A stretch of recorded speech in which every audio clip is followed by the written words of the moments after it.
तीन भुवन में सार बीत राग विद्या शिव स्वरूप शिव रामार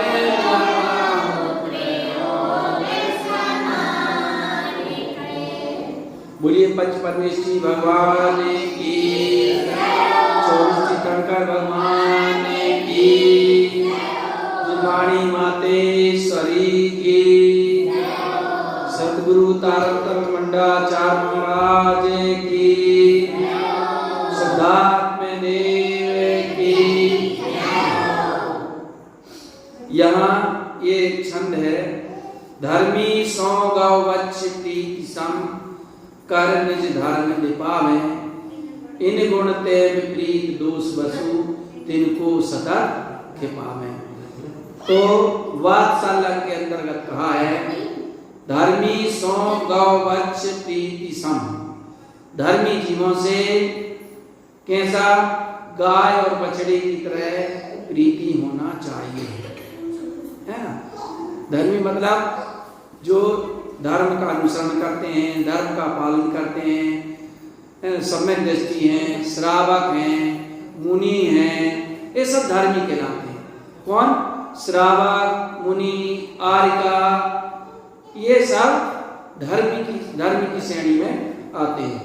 धर्मी सौ गौ वत्स प्रीति सम, धर्मी जीवों से गाय और बछड़े की तरह प्रीति करना चाहिए। गाय और बछड़े की प्रीति कैसी? देखो, गाय की बछड़े से बहुत ही निस्वार्थ प्रीति रहती है। कैसी निस्वार्थ?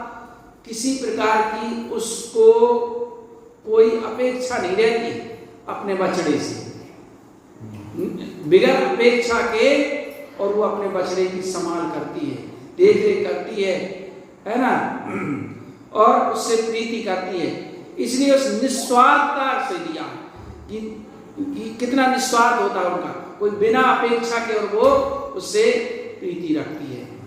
अगर वो बछड़ा कुएं में गिर जाए तो वो ये नहीं देखे कि मेरा क्या होगा, वो गाय भी कुएं में कूद जाएगी, इतनी प्रीति होती है।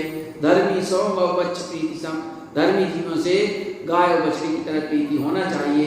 और अन्य ग्रंथों में ये कहा कि भाई धर्मी जीवों से कैसी प्रीति होना चाहिए, जैसे हम आँख की संभाल पलक करती हैं, ऐसे ही धर्मी जीवों की संभाल होना चाहिए, करना चाहिए।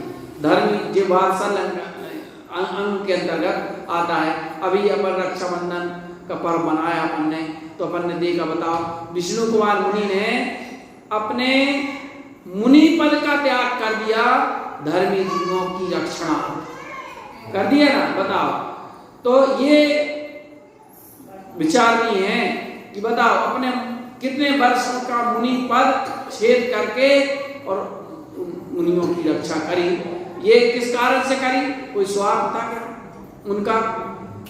निस्वार्थ था, कोई स्वार्थ, मुनि का क्या स्वार्थ था, बल्कि उनका बहुत लाश हुआ। ऐसा लाश हुआ क्योंकि उन्होंने मुनि पद का छेद किया, है ना। और फिर इसके बाद किया, इन्हें वो राग का काम था, और राग खतरनाक है। देखो, जैसे 5 पांडव थे, तो 5 पांडवों में नकल और सहदेव ने राग किया था थोड़ा, कह रहे कैसे आभूषण पहना रहे हैं गरम गरम इनको, इन दुष्टों। भाई का राग नहीं था, मुनियों का राग था। देखो इन मुनियों को कैसे जो है ये आभूषण पहना रहे हैं, मतलब ये दुष्ट, इतना राग आ गया था।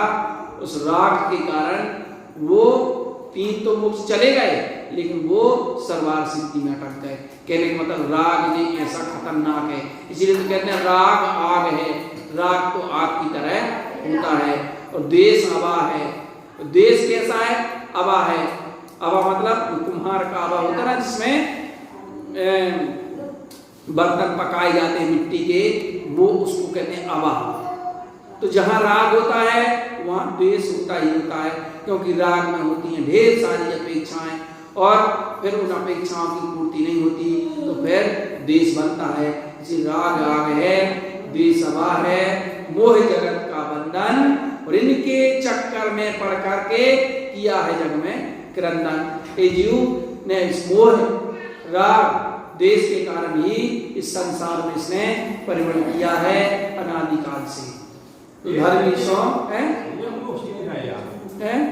जो पांडुजी है मोक्ष, हाँ, और सुपाल में मोक्ष गया सर्वाधिक मोक्ष निकल सर्वाधिक ऐसे गए ये वर्ष के नियम हुआ है, वर्ष के नियम ये कोई जो कुछ है जो किसी दवा नहीं रहती धर्मराज की हाँ, नाम से धर्म हमको खाने पड़ेगा।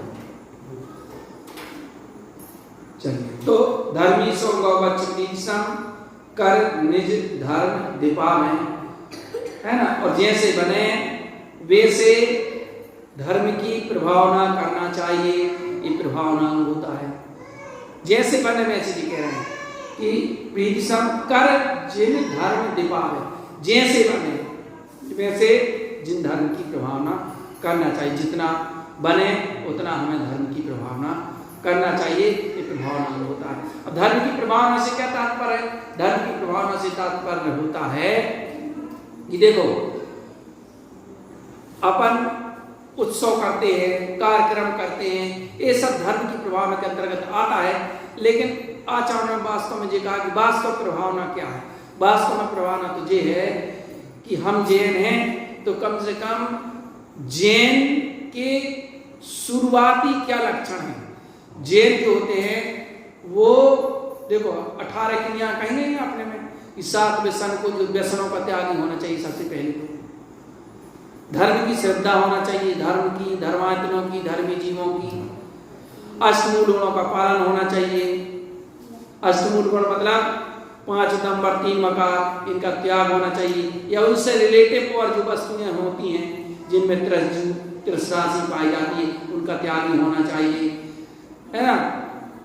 और दान आदि प्रवृत्ति होना चाहिए।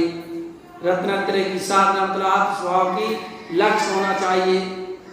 पानी छान करके पीना चाहिए, अर्थव करना चाहिए। ये सब क्या है? ये जैन की लक्षण है, वो जैन है। इसके अलावा फिर जैन नहीं है। मतलब जैन मतलब कहने की हो कि अपन भले जाति में जन्म ले लिया, हाँ भाई, इतना अगर नहीं है तो देखो एक जिनेंद्र कुमार बहुत बड़े विद्वान हुए, बहुत ही बड़े विद्वान हुए जिनेंद्र कुमार। उन्होंने अपने जीवन में जीवन भर जो है धर्ममय जीवन जिया, और लेकिन अपने नाम के पीछे कभी जैन नहीं लिखा। उसका क्यों नहीं लिखते आप जैन? बोले इसलिए नहीं लिख रहा हूं भाई, ये जैन जिनेंद्र भगवान के द्वारा कहा हुआ जिन धर्म है ना, तो उनके द्वारा जो कहा गया जिन धर्म है उस अनुरूप जब मैं हो जाऊंगा, चलने लगूंगा, तब मैं अपने आप को जैन कहूंगा।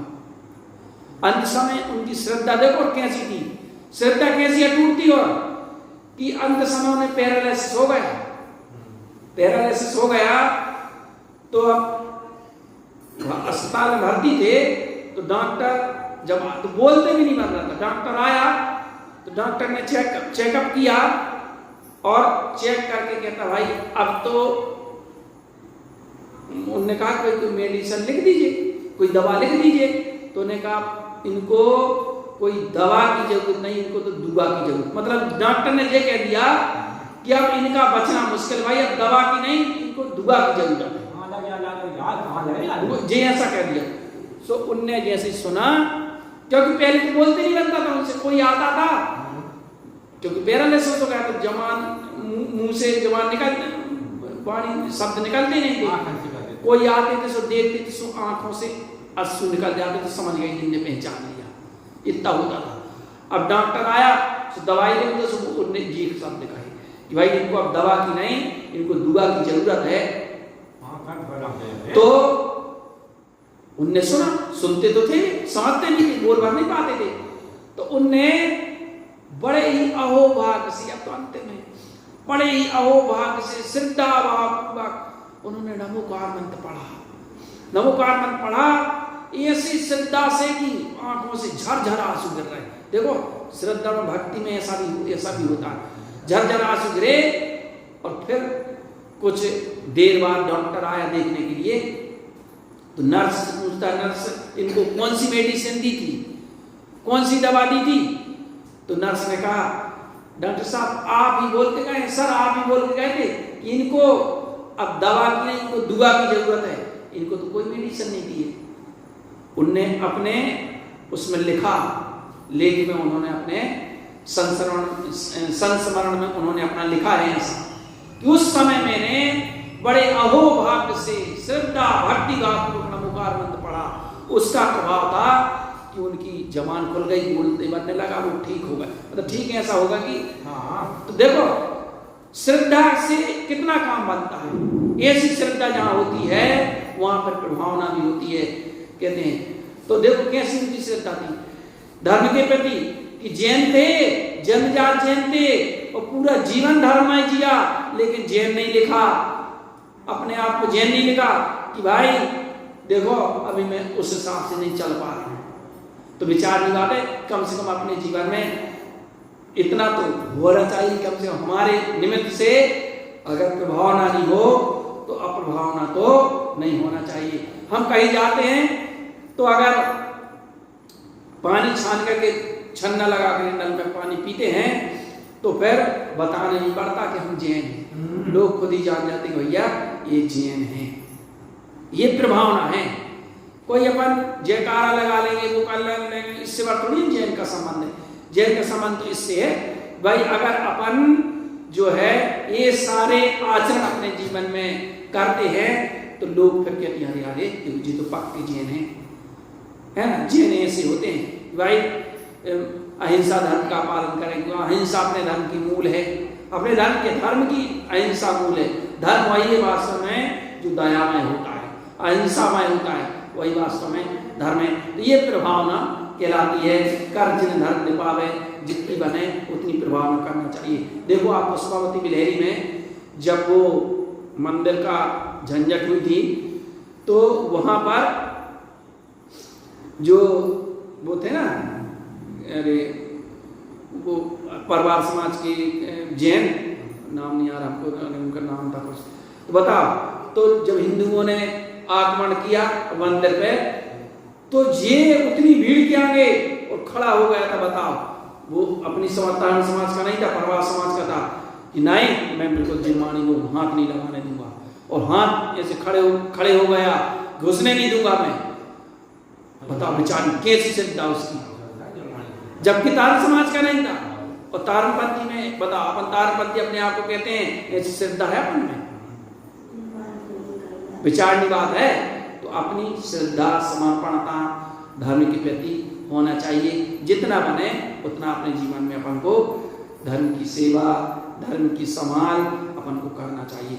क्योंकि ये धर्म की सेवा संभाल केवल दूसरे के लिए नहीं, ये हमारे लिए हितकारी होती है, अपने लिए लाभकारी होती है।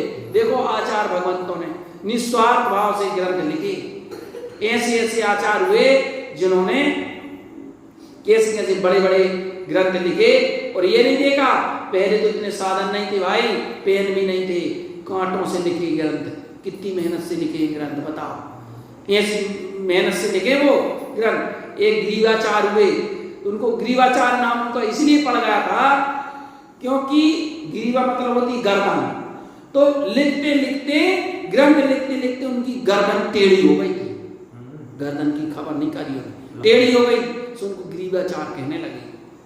बताओ तो कैसी अकलंक निकलंक की आती है कि अपने प्राण दे दिए लेकिन धर्म की आन मान शान को झुकने नहीं दिया। बताओ विचारनी बात है। तारण स्वामी को देख लो कि धर्म की खातिर उन्होंने विष पी लिया, नदी में डूबे, सब सह लिया, लेकिन धर्म को झुकने नहीं दिया। धर्म जो वास्तविक धर्म है, सत्य धर्म है, उस पर आंच नहीं आए, ये सिद्ध किया। तो बताओ एक भजन है वो बर्णी जी ने लिखा है, सहजानंद जी बर्णी ने, धर्म के खातिर सहज कुर्बान होना सीख लो, प्राण जाए जाए पर शिव मार्ग पाना सीख अकेलंक होने के लंक कैसे साहसी ज्ञानी हुए। धीर वरन के लंक सा बलिदान देना सीख लो। लोहे में संतप्त भूषण दोस्त पहनाते गए। तेरे रहे पांडव यथाचित तेरे चेत होना सीख लो। तो कितना अच्छा भजन ये बताएगा। ये बताओ और उन आचार्यों को देखो प्रमाण दे दिए लेकिन धर्म को नहीं झुकने दिया। अपन कितना क्या कर पाते हैं ये विचारने की बात है कि अपन को तो मंदिर आने का टाइम नहीं है ऊंची जाकर। बताओ कई लोग तो ऐसे हैं कि पता चले पूरा बरसन बास निकल जाए और मंदिर ना है ना। यहाँ की बात नहीं सभी कहीं की बात है ये ऐसा। और ग्रंथों में कहा है कि भैया जिनको मंदिर दूर लगता है वो जान लें कि उनके लिए नरक पास है। फिर दूर नहीं है, नरक पास है। अगर जिनको मंदिर दूर लगता है ऐसी उत्तम कुल प्राप्त किया, इतनी उत्कृष्ट परिवार प्राप्त की, इतना अच्छा परिवार प्राप्त किया, अच्छी समाज प्राप्त करी, सारे संयोग अच्छे प्राप्त हुए कि धर्मायतन हमारे यहाँ है। देखो बड़े बड़े शहरों में अभी हम दिल्ली गए थे तो दिल्ली वहाँ चैत्यालय नहीं है, लोग चैत्यालय नहीं था। मंदिर तो है दिल्ली में बहुत लेकिन अपना चैत्यालय नहीं है। तो कहने का मतलब घर ही मंदिर भी नहीं करते हैं वो। दिल्ली में कठिन है तो कहने को देखो तो मंदिर ही नहीं है अपने तो कितने सौभाग्य। अरे लोग तो ये सोचते हैं कि भैया खूब जहाँ संसारी वैभव की चकाचौंध है और यहाँ रहना अच्छा लगता है लोगों को। अरे भाई जहाँ धर्म की छां हो, धर्म हो, धर्मायतन हो, पहले के लोग ऐसे स्थानों को चुना करते थे। ये अपना सौभाग्य है। अपने आप को दीनहीन मत समझो, अपने आप को उनसे अच्छा समझो कि देखो हम कितने अच्छे हैं भाई कि सुख शांति से साथा से बैठ करके कोई फिक्र नहीं, चिंता नहीं। क्या करेंगे ज्यादा पैसा बताओ, खाएंगे तो वही दाल रोटी, पैसा तो खा नहीं लेंगे ना, बता नहीं खा लेंगे। लेकिन अगर जो धर्म हमें करने को मिल रहा है ये धर्म हमारे लिए इस भाव के लिए नहीं, पैसा तो तुम्हारे इस भाव के लिए काम आ सकता है लेकिन इस धर्म तो भाव भाव के लिए काम आता है। इसलिए जैसे बने वैसे हमें धर्म की प्रभावना, धर्म की आराधना, धर्म की साधना अपने जीवन में करना चाहिए। क्योंकि अभी लगता है क्योंकि जो समय गुजर जाएगा फिर ये समय मिलना इतना दुर्लभ है, इतना दुर्लभ है। अपन ने पढ़ा तो है ना, बहुत ही दुर्लभ भाई फिर ये सारी चीजें मिल जाना। क्योंकि अपन इस पुण्य के योग से जो सारी चीजें मिली हैं इसको अपन बहुत थोड़ा आंक रहे हैं। ये बहुत बड़ी चीज मिली है अपन को, एक एक समय एक एक जो अनुकूलता मिली है ना, ये महापुण्य के योग से हमें अपन ने जो किया हुआ उस पुण्य के योग से मिली है। और हम इस पुण्य का अगर सदुपयोग नहीं करें तो बताओ क्या होगा। विचार नहीं है, थोड़ा अपन विचार करें। और अभी पर्यूषण भी आने वाली तो आप जी समझ लो कि देखो चौपड़ा में एक 10 दिन पहले से स्थाप हो जाता है वहां जिनिया में, 10 दिन पहले से वो स्थाप कर लेते, 10 दिन पहले से व्रत उनके प्रारंभ हो जाते। वैसे पूछी जाए तो श्वेतांबर समाज के व्रत चालू होने वाले होंगे आजकल में, अंदर 10 दिन पहले उनके हो जाते हैं। जब अपने समाप्त होते हैं, जब उनके समाप्त होते हैं, जब अपने प्रारंभ होते हैं तो उनके 8 दिन होते वो 8 दिन वो 8 दिन मानते हैं तो है ना। तो इसलिए अभी तक नहीं आया तो भैया कम से कम थोड़ा अपन को बढ़ चढ़ करके भाग लेना है। तो धर्मी सो गवचपीसम कर दिन धर्म दे पावे और इन गुण के विपरीत दोष वसु जिनको सब काम है उनके विपरीत 8 दोष होते हैं। इन 8 अंगों के विपरीत 8 दोष होते हैं। तो कह रहे हैं विपरीत दोष वसु जिनको सब कृपा में हमेशा इनसे बचना चाहिए। 8 दोष कौन कौन से बताओ बताओ उपाधि चलिए है ना। तो इनसे 8 गुणों के उल्टे 8 दोष होते हैं, हमेशा इनसे बचना चाहिए। शंका से बचना चाहिए, आकांक्षा से बचना चाहिए है ना।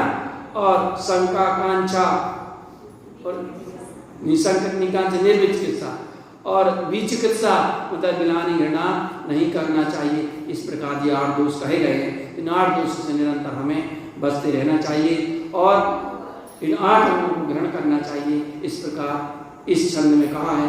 आ गया 8 मद का नाम। अब इस जी 8 गुणों का वर्णन किया। अब इसके बाद जो 8 मद होते हैं ना, उनका वर्णन 13वें छंद में करेंगे।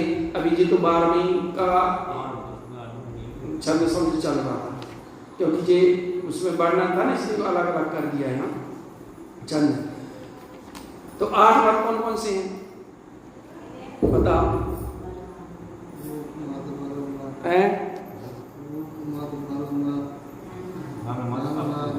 वो एक दोहा है, जाति लाभ कुल रूप मल बल विद्याधिकार। जाति लाभ कुल रूप मद बल विद्याधिकार होगा ना 8। जाति लाभ कुल रूप मल, हाँ जाति लाभ कुल रूप मद बल विद्याधिकार, इनको कर्म रख लीजिए। ए मद अष्ट प्रकार। जाति लाभ कुल रूप मद बल विद्या अधिकार होगा यहाँ 8 होगा। जाति लाभ कुल रूप मद बल विद्या और अधिकार 8 मद हो गए। इनका कर्म न कीजिए ए मद अष्ट प्रकार। इस प्रकार ये 8 प्रकार के मद हमें नहीं करना चाहिए। मद का मतलब होता है अहंकार, घमंड। घमंड नहीं करना चाहिए, क्योंकि ये अहंकार हर चीज में बाधक है। केवल एक चीज में नहीं, सब बता दिया मेरी चीजों में। और वो भजन पढ़ते हैं कक्का लोग। कौन सा पढ़ते हो? भजन नहीं पढ़ा करते थे नहीं। आए बने अभिमानी तोड़ी जिंदगानी, काहे बने अभिमानी तोड़ी जिंदगानी। धन को मद रावण ने कीनो, धन को मद रावण ने की। ए सोने की लंका नसानी तोड़ी जिंदगानी, काहे बने अभिमानी तोड़ी जिंदगानी। ज्ञान को मद को तमने कीनो, ज्ञान को मद ने कीनो। चर्म में आपका है आपका ज्ञान ये है। मद किसी भी बल को मान दुर्योधन ने, हाँ बल को मद कियो दुर्योधन ने, सो ये विचार करने वाला। आपको मान चलो ना पुजारी अपना पुराण। हाँ बिल्कुल, इसीलिए मद नहीं करना चाहिए। इसी भावना के साथ बोली श्री गुरु महाराज की।